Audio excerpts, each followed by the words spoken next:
Assalamualaikum warahmatullahi wabarakatuh. Kami dari kelompok 7 ingin mempresentasikan hasil dari paper kami yang berjudul Pengukuran Produktivitas menggunakan metode APC atau American Productivity Center dan upaya peningkatannya di PT XYZ. Sebelumnya, izinkan kami memperkenalkan diri terlebih dahulu. Nama saya Mardiana Nur Safitri dan rekan saya Salsa Sehrojat Ubay. Langsung saja memasuki slide yang pertama, yaitu tentang perusahaan.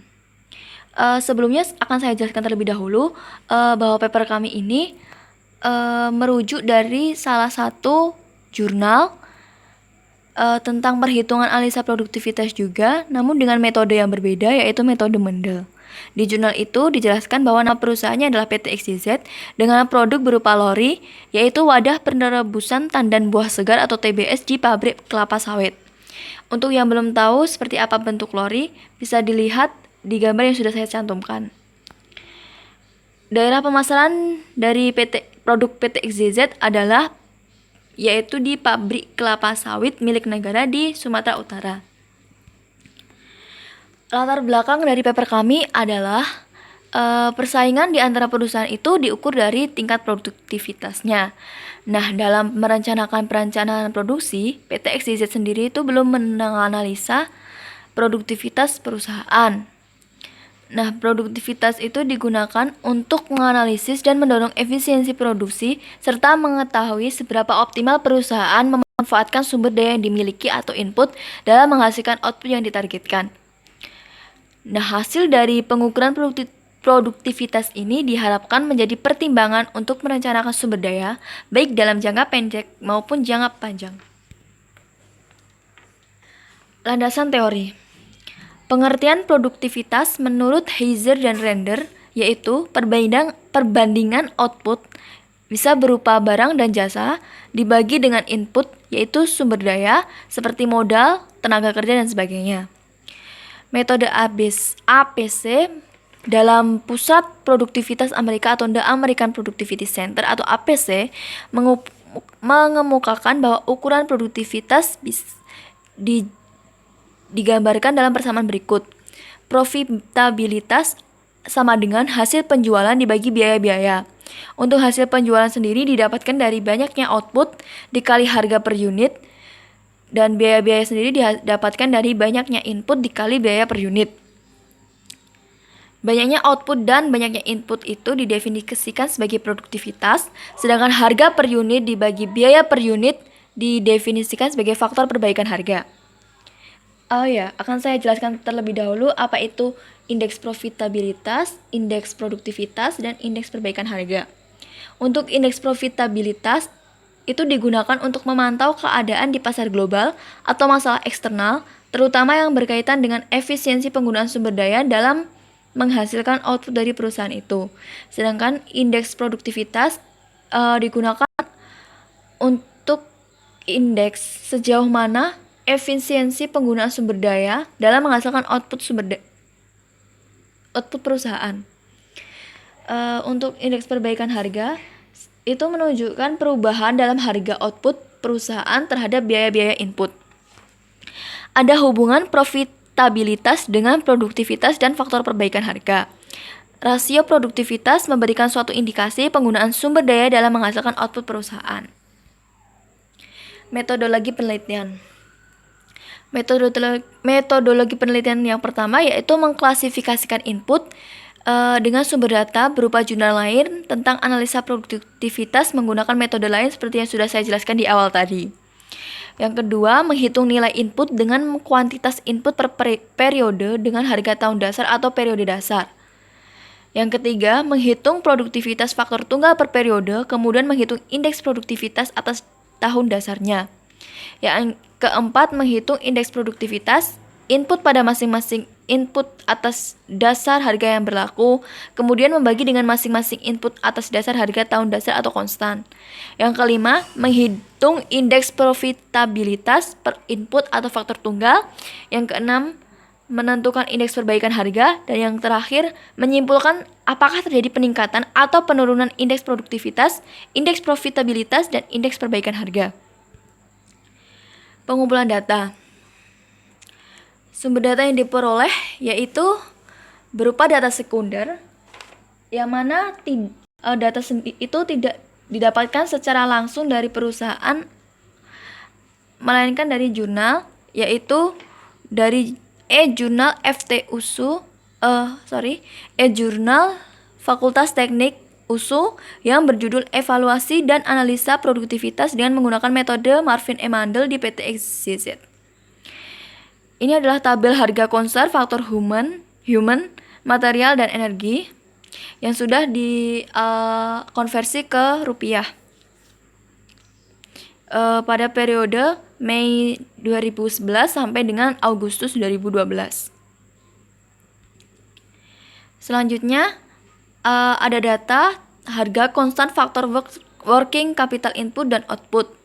Ini juga sama, sudah dikonversikan ke rupiah dengan periode Mei 2011 sampai Agustus 2012, sama seperti sebelumnya. Untuk depresiasi mesin itu adalah penyusutan mesin. Outputnya adalah jumlah produk atau output dikalikan dengan harga per unit.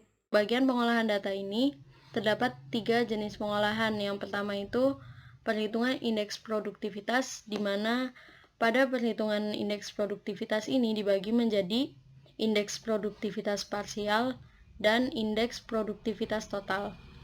Dan yang kedua, perhitungan indeks profitabilitas. Yang ketiga, perhitungan indeks perbaikan harga. Di sini perhitungan indeks produktivitas parsial. Saya ambil salah satu contohnya, yaitu untuk elemen tenaga kerja. Di sini seperti yang sudah dijelaskan pada pengumpulan data, terdapat 2 periode, yaitu tahun 2011 dan tahun 2012. Di sini saya akan menjelaskan perhitungan produktivitas parsial untuk elemen tenaga kerja. Perhitungan produktivitasnya itu dengan cara output tahun 2011, total output tahun 2011 dibagi input elemen tenaga kerja pada tahun 2011. Di sini output tahun 2011 yaitu totalnya 1.059.824.243 rupiah, dengan input tenaga kerjanya yaitu sebesar 419.433.123 rupiah, sehingga didapatkan hasil produktivitas sebesar 4,196. Nah, di sini indeks produktivitas untuk tahun 2011 yaitu 1. Mengapa 1? Karena tahun 2011 ini menjadi periode dasar dari perhitungan produktivitas parsial. Nah, untuk tahun 2012 perhitungannya sama seperti pada periode sebelumnya. Didapatkan hasil produktivitas sebesar 5,291. Di sini untuk menghitung indeks produktivitas pada tahun 2012, kita menggunakan nilai produktivitas tahun 2012 dibagi produktivitas tahun sebelumnya, yaitu periode dasar ini tahun sebelumnya 4,196, sehingga didapatkan indeks produktivitasnya sebesar 1,261. Nah, ini hasil untuk seluruh elemen yang sudah dihitung seperti cara ini tadi, semuanya sama. Untuk bahan baku, energi, perawatan mesin, depresiasi mesin, nah ini didapatkan hasil-hasilnya seperti ini. Bisa kita lihat, hampir semua elemen itu mengalami peningkatan produktivitas. Kita bisa lihat dari indeksnya ini. Nah, kecuali satu elemen ini nilainya di bawah 1, yaitu bahan baku. Kita bisa lihat produktivitasnya pada tahun 2011 itu 1,433, dan pada tahun 2012 menurun menjadi 1,391. Sehingga di sini terlihat indeks produktivitasnya itu di bawah 1, sehingga bahan baku ini indeks produktivitasnya menurun dibandingkan tahun sebelumnya. Nah, ini untuk perhitungan produktivitas totalnya. Perhitungan indeks produktivitas total dapat dilakukan dengan menghitung total output tahun 2011 dibagi total input tahun 2011. Dimana sebelumnya kita pada perhitungan yang parsial itu inputnya per elemen. Nah, untuk produktivitas total ini inputnya itu keseluruhan dari elemen tenaga kerja, energi, bahan baku, dan seluruhnya itu di total. Nah, ini bisa kita lihat hasilnya untuk produktivitas total tahun 2011 yaitu 0,946 dan indeks produktivitasnya 1 karena ini sebagai periode dasar untuk membandingkan dengan periode berikutnya. Ini untuk tahun 2012 didapatkan produktivitasnya sebesar 1,015 dan indeks produktivitas tahun 2012 dibagi produktivitas tahun sebelumnya tahun 2011 didapatkan hasil 1,073. Nah, ini bisa kita lihat pada tabel produktivitas total dari seluruh periode 2011 dan 2012 ini terlihat mengalami peningkatan, di mana sebelumnya pada periode 11 itu produktivitasnya di bawah 1 dan pada tahun 2012 itu naik menjadi 1,015. Selanjutnya, pengolahan data yang kedua yaitu perhitungan indeks profitabilitas. Nah, di sini untuk menghitung indeks profitabilitas, kita terlebih dahulu menghitung indeks output dan indeks input. Di sini saya mengambil contoh indeks profitabilitas untuk tenaga kerja. Nah, di sini indeks output yang digunakan adalah output total dari periode ke N dibagi output total periode dasar.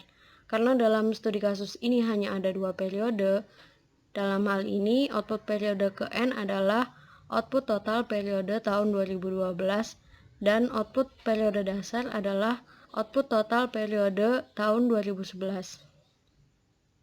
Nah, ini setelah dilakukan perhitungan indeks output, didapatkan hasil 1,143.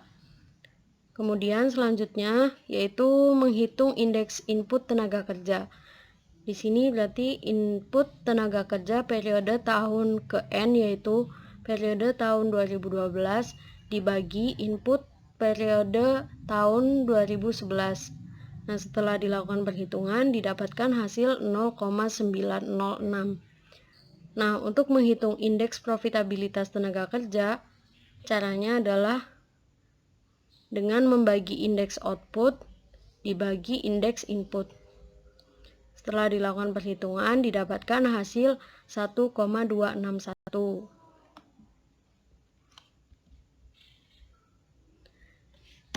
Selanjutnya, yaitu perhitungan indeks perbaikan harga. Untuk menghitung indeks perbaikan harga, caranya adalah dengan membagi indeks profitabilitas dengan indeks produktivitas. Nah, bisa kita lihat di sini indeks profitabilitas yang didapatkan hasilnya sama dengan indeks produktivitas pada tahun 2012. Nah, nilai ini sama pada setiap periode pengukuran karena pada prinsipnya indeks profitabilitas itu memiliki definisi yang hampir sama dengan indeks produktivitas. Jika pengukuran indeks profitabilitasnya ini didapatkan hasil lebih dari 1, artinya perusahaan pada periode tersebut memperoleh keuntungan. Namun apabila indeks profitnya itu kurang dari 1, artinya perusahaan mengalami kerugian. Nah, untuk menghitung indeks perbaikan harganya, kita bagi indeks profitabilitas dibagi indeks produktivitas.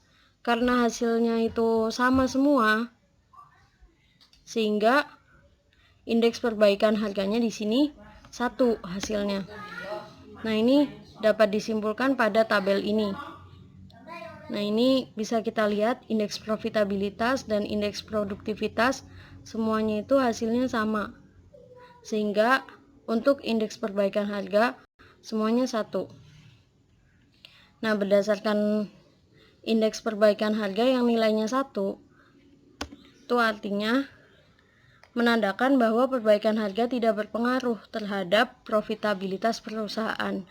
Untuk kesimpulan dari keseluruhan paper ini adalah yang pertama, tingkat produktivitas PT XYZ selama periode pengukuran mengalami peningkatan. Nah, ini dapat kita lihat dari hampir seluruh elemen input kecuali bahan baku mengalami peningkatan. Dari hasil pengukuran produktivitas total, perusahaan juga mengalami peningkatan, yang mana pada tahun 2011 itu produktivitasnya 0,946 dan pada tahun 2012 meningkat menjadi 1,015. Kesimpulan yang kedua, nilai indeks profitabilitas dari semua input adalah lebih dari 1 kecuali pada bahan baku, sehingga dapat disimpulkan bahwa PT XYZ secara umum hampir tidak mengalami kerugian kecuali pada elemen bahan baku. Nah, di mana pada studi kasus ini, pada paper rujukan yang kami ambil, itu diketahui bahwa bahan baku itu sering mengalami keterlambatan, sehingga pada elemen bahan baku ini indeks profitabilitasnya menunjukkan bahwa perusahaan mengalami kerugian karena nilai yang didapat itu kurang dari 1. Nah, kesimpulan yang ketiga yaitu nilai indeks produktivitas memiliki nilai yang sama dengan indeks profitabilitas, sehingga hal ini menyebabkan tidak terjadi indeks perbaikan harga. Seperti yang kita sudah lakukan perhitungannya tadi, ini kita lihat indeks perbaikan harganya hasilnya 1 semua, sehingga menandakan bahwa indeks perbaikan harga tidak berpengaruh terhadap profitabilitas perusahaan. Oke, sekian penjelasan dari paper analisis produktivitas kelompok kami. Kurang lebihnya saya mohon maaf. Wassalamualaikum warahmatullahi wabarakatuh.